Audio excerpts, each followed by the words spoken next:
Okay, good morning and welcome to a regular meeting of the panel of utility commissioners and staff of the Public Utilities Regulatory Authority, held today, Wednesday, October 27th at 10 a.m. by remote teleconference. We have a regular calendar and a consent calendar in front of us today, we'll turn first to the regular calendar.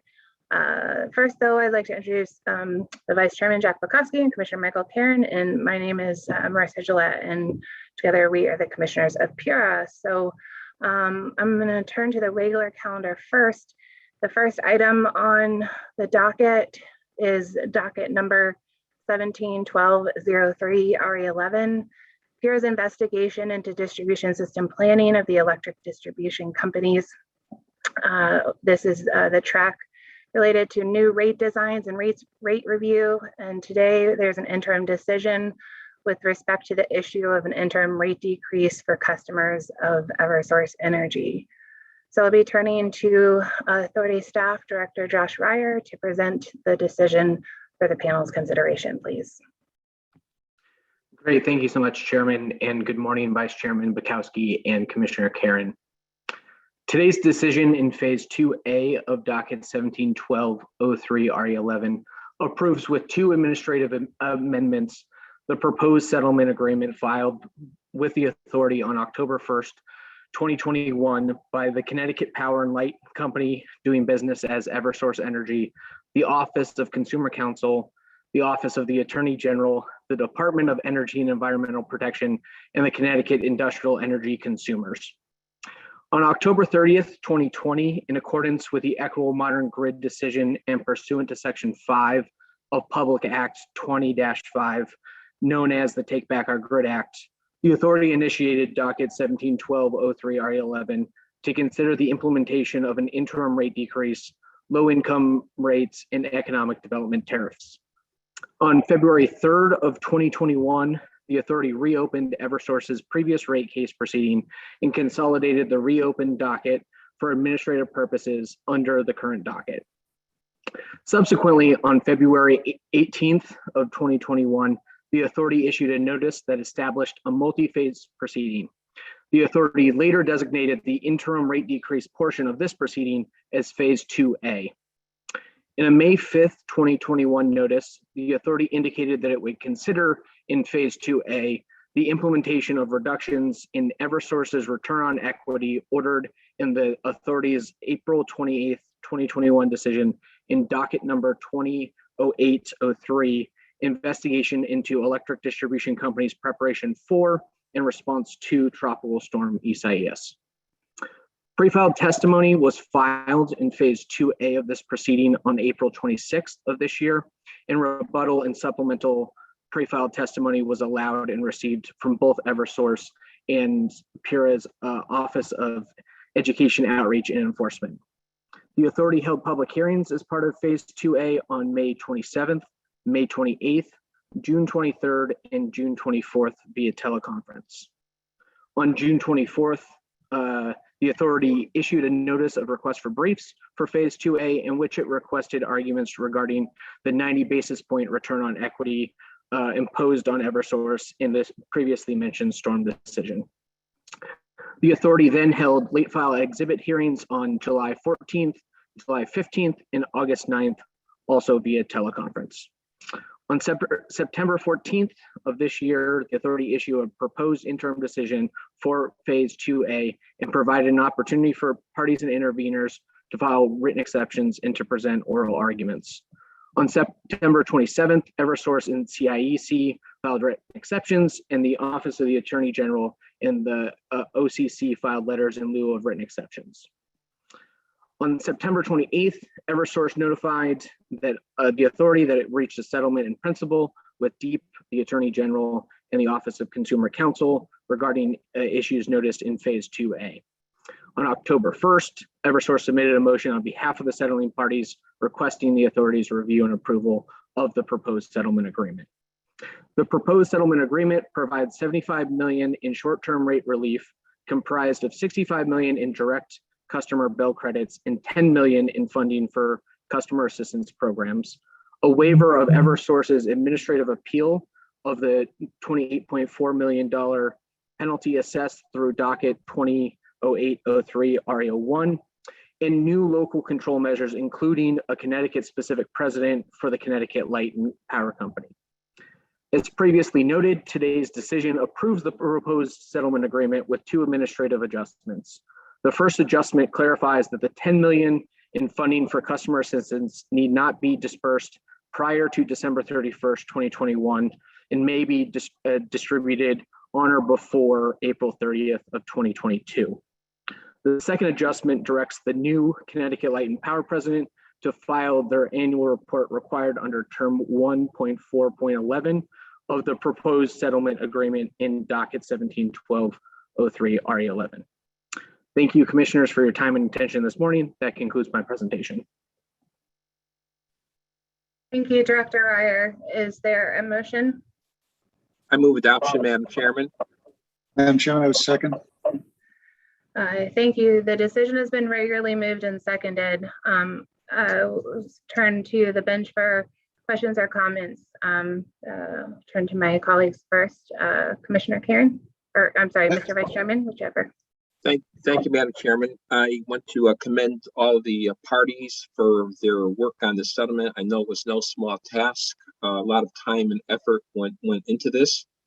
And moving forward at this particular point in time, I think it's in the best interest of the ratepayers of the state of Connecticut that we do this. The company certainly, as recently as today and yesterday, certainly is always out there working for the ratepayers and the customers and the state of Connecticut when it comes to storm and storm recovery. And I know this has not been an easy decision for any of us, including all the stakeholders that were part of this. But hopefully this chapter will be behind us, and we can move forward in a positive framework, working with the company, and certainly still having a regulatory oversight of the company to make sure that the checks and balances that we have to adhere to statutorily are in place. And again, I thank all the parties for their participation. Madam Chairman, I would just say, like many settlements, it comes about through much negotiation and robust discussions, both between the parties and certainly internally with the authority. I want to commend all the efforts of authority staff and settling parties. And this commissioners observed that Eversource has begun to change and address the way they prepare for storms and provide their execution, and is definitely in the right direction.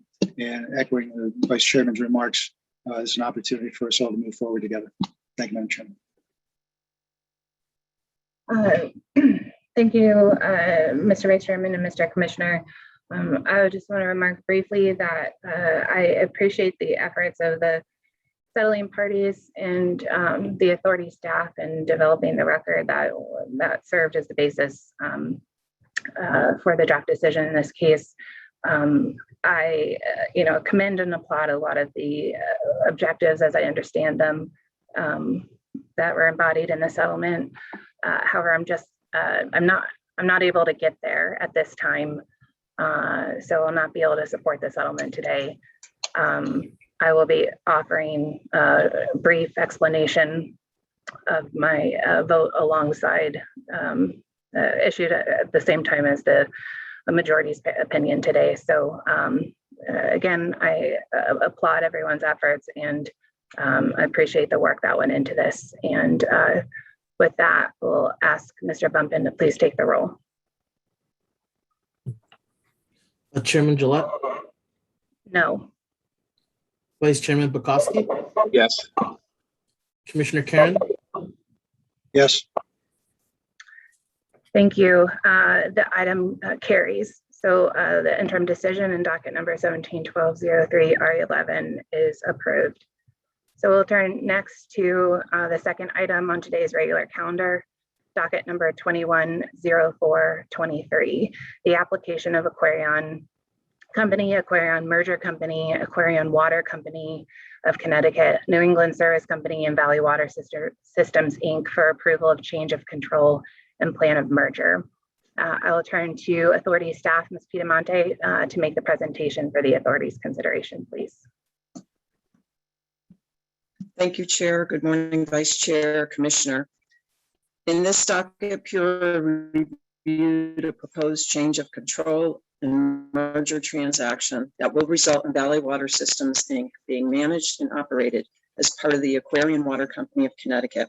Also, the authority reviewed the sale of certain distribution assets located in the town of Southington and the transfer of service to the 27 customers served by those assets from Valley to the Southington Water Department.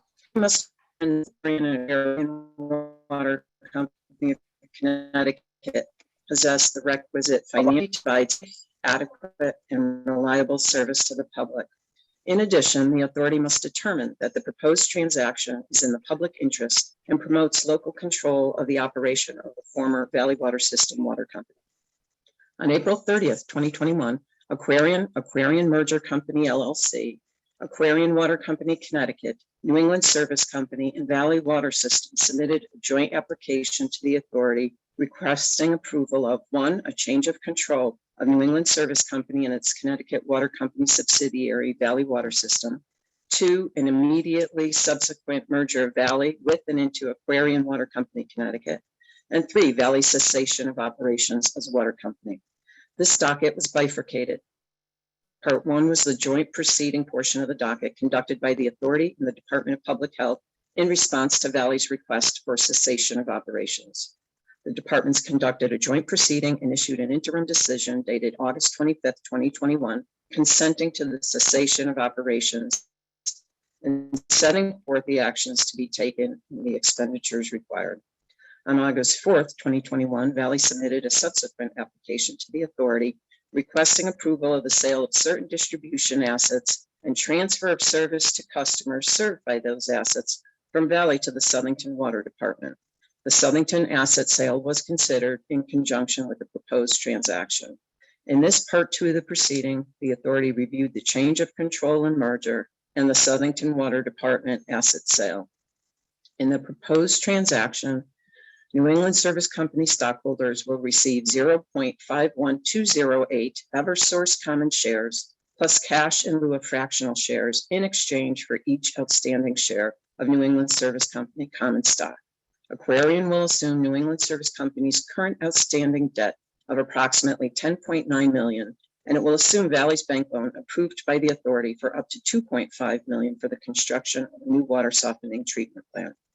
Also pursuant to a proposed contract, Valley will sell its distribution main and the related plant and fixtures located east of Interstate 84 in the town of Southington and transfer its Southington customers to Southington Water Department for the sum of $350,000.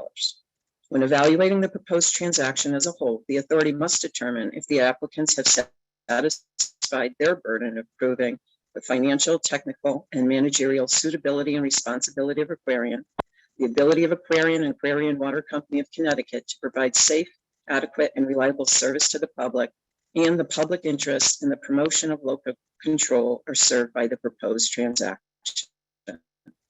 The applicants must demonstrate that the proposed transaction provides a public benefit or advances the public stake, and that the benefits of a transaction involving a public service company such as Valley accrue not just to shareholders, but to all stakeholders. Based on the evidence presented in the application, responses to interrogatories, and pre-filed testimony, the authority finds that the combined entities of Valley and Aquarian Water Company, Connecticut possess the required financial, technological, and managerial suitability and responsibility to manage and operate the combined water company. The authority also finds that the change of control and merger and sale of the Southington assets are in the public interest and promote local control of the operation of the former Valley Water System. Therefore, staff recommends approval of this decision. Thank you. Thank you, Ms. Piedemonte. Do I have a motion? I move adoption. Second. Thank you. The item has been regularly moved and seconded. Are there any questions or comments before I take the roll? Seeing none, I ask Mr. Bumpin to please take the roll. Chairman Gillette, Yes. Vice Chairman Bukowski, Yes. Commissioner Karen, Yes. Thank you. The decision is adopted. We'll turn to the third item on today's regular calendar, docket number 210901, the application of the United Illuminating Company for approval of the issuance of up to $150 million of long-term debt. I'll turn to Mr. Novello with authority staff to make the presentation to the panel, please. Thank you very much, Madam Chair, and a good morning to you, Vice Chairman Bukowski and Commissioner Karen. On September 1st, 2021, United Illuminating filed an application pursuant to Statute 1643B of the General Statutes of Connecticut for approval to issue debt in the principal amount of $150 million through December 31st, 2022. The company is requesting approval for the issuance of debt in the form of Series L secured unsecured notes and in the amount of $150 million. The company has priced the notes to bear a coupon of 2.25%. The proceeds' intended use is to fund its operating and capital funding needs, to refinance 51.5 million Series B notes and 34 million of Series C secured notes, both of which mature on January 31st, 2022, and to maintain a balanced capital structure over the forecasted period.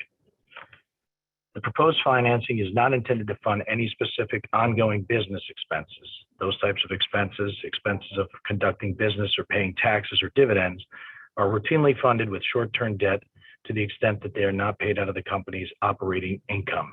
None of the $150 million in debt will be used by any unregulated subsidiary or for any unregulated purpose. The company plans to sell the debt through a private placement, and it has several investment banks carry out the best efforts to placement to assist with the marketing and to provide guidance on the fair value pricing for the debt. Investors made bids on the morning of August 25th, 2021, and investors with the lowest bids were selected and resulted in the pricing of the $150 million of the company's secured notes at a clearing coupon rate of 2.25%. The proposed financing will have an incrementally positive effect on the company's weighted average cost of capital. The authority found the transaction will increase the company's proportion of long-term debt to total capitalization mix from 41.1% to 42.8% post-issuance, and the weighted average cost of capital will be reduced from 6.68% to 6.54%. The weighted average cost of debt also is decreased from 3.22 to 3.12, as the new debt will be issued at cheaper interest rates. After the issuance of this debt, within the given parameters, the financing is expected to have minimal to zero impact on the company's credit ratings. After review of the financial ratios that deal with the debt servicing and solvency, the authority concludes that the newly issued notes will not adversely affect the company's debt and/or solvency ratios. Based upon the authority's review of this transaction, staff recommends to the panel that we adopt this decision, and thank you very much for your time. Thank you, Mr. Novello. Is there a motion? I move adoption, Madam Chairman. Second. Thank you. The item has been regularly moved and seconded. If there are no questions or comments, then I would ask Mr. Bumpin to please take the roll. Chairman Gillette, Yes. Vice Chairman Bukowski, Yes. Commissioner Karen, Yes. Thank you. The item has been adopted. We'll next turn to the consent calendar. There are 14 items on today's consent calendar. Do I have a motion to adopt the consent calendar in full? Madam Chairman, I move adoption of today's consent calendar, items 1 through 14. I will second it, Madam Chairman. Thank you. The consent calendar has been regularly moved and seconded. If there are no questions or comments, I would ask Mr. Bumpin to please take the roll. Chairman Gillette, Yes. Vice Chairman Bukowski, Yes. Commissioner Karen, Yes. Thank you. The consent calendar has been adopted in full. That brings us to the end of today's agenda for today's regular meeting. We will adjourn and reconvene next Wednesday, November 3rd at 10 a.m., also by remote teleconference. Thank you and have a great day.